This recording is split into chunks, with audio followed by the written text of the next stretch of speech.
Good morning and welcome. Jessica McDonald and myself, Bee, will take you through the impact of the Retail Shop Lease Amendment Act. Commerce is the lifeblood of any economy. In the marketplace, small businesses have little bargaining power. The Retail Shop Lease Act of 1994 was enacted to establish a framework to address this imbalance, with the objective to promote efficiency and equity in the conduct of retail businesses through mandatory minimum standards for shop leases and provide a low-cost dispute resolution process. This amendment was part of a mandatory 7-year review with the objective to clarify, simplify, and streamline the Act, cut red tape, while still safeguarding the interests of small businesses.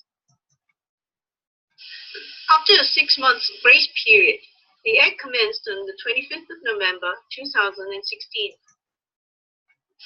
The biggest impact is found in the change to the definition of a retail shop lease.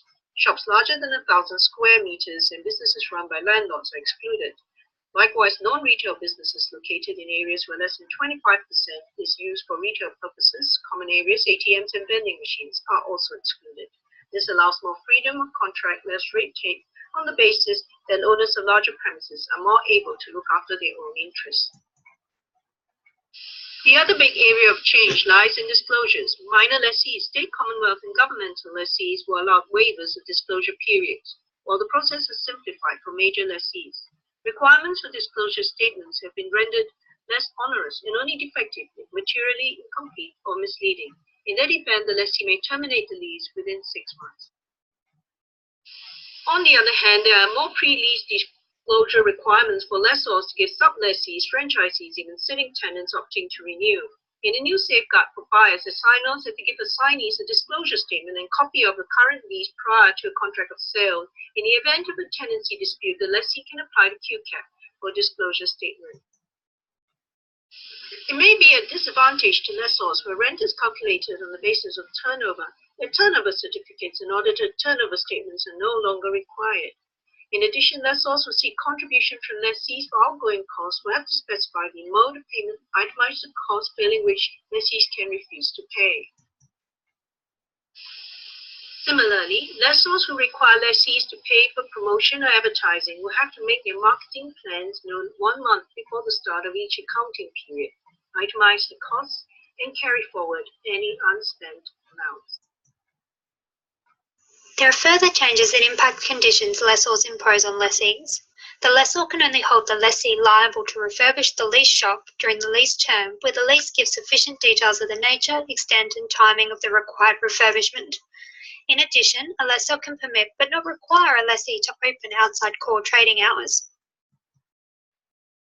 There are a number of benefits afforded to lessors, such as lessors will no longer be liable to compensate lessees for business disruptions where the lessor's action is in a reasonable response to an emergency.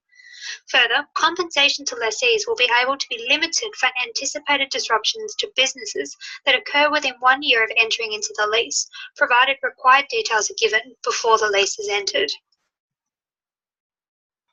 Market rent reviews are to be conducted by a specialist retail valuer on an effective rent basis, and major lessees can now agree to ratchet clauses and multiple rent review mechanisms.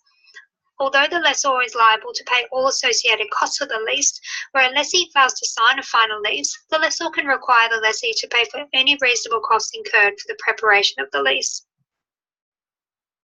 The amendments clarify that a lease cannot be terminated unless the demolition cannot be carried out without vacant possession of the premises.